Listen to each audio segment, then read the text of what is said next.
अमरावती शहराला स्वच्छ शहर बनविण्याच्या गप्पा मारल्या जात असल्या तरी प्रत्यक्षात परिस्थिती वेगळी आहे। शहरातील महेंद्र कॉलनी आणि छत्रसाल नगर परिसरात सध्या स्वच्छतेचे 3:13 वाजले आहेत।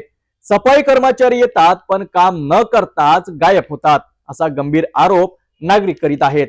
याच घाणीमुळे परिसरात आजारांचे थैमान पसरले आहेत। काय आहे नेमकी तिची परिस्थिती, पाहूया सविस्तर रिपोर्टमध्ये। अमरावती शहरातील महेंद्र कॉलनी छत्रसाल नगरचा परिसर कधी काळी शांत आणि स्वच्छ मानला जाणारा हा परिसर आज कचऱ्याच्या विळख्यात सापडला आहे। येथील प्रत्येक कॉलनीतील सर्व्हिस गल्ल्या कचऱ्याने टुंडुम भरल्या आहेत। नागरिकांच्या म्हणण्यानुसार महानगरपालिकेचे सफाई कर्मचारी सकाळी येतात, हजेरी लावतात आणि त्यानंतर गायब होतात। स्वच्छता होत नसल्यामुळे येथे डासांचे प्रमाण वाढले असून मलेरिया, ताप, सर्दी आणि खोकला यासारख्या आजारांनाही नागरिकांना विळखा घातला आहे।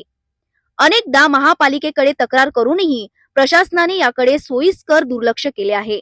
आता नवीन नगरसेवक निवडून आले आहेत, त्यांच्याकडून तरी हा कचरा कोंडीचा प्रश्न सुटेल का, अशी आशा नागरिक व्यक्त करीत आहेत। महेंद्र कॉलनीतील ही परिस्थिती पाहता महापालिका प्रशासन एखाद्या मोठ्या साथीच्या आजाराची वाट पाहत आहेत का, असा प्रश्न निर्माण होतोय।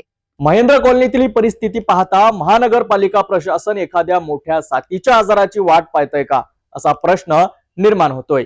नवीन लोकप्रतिनिधींनी या प्रत्यक्षात लक्ष घालून नागरिकांना दिलासा द्यावा अशी मागणी जोर धरत आहेत।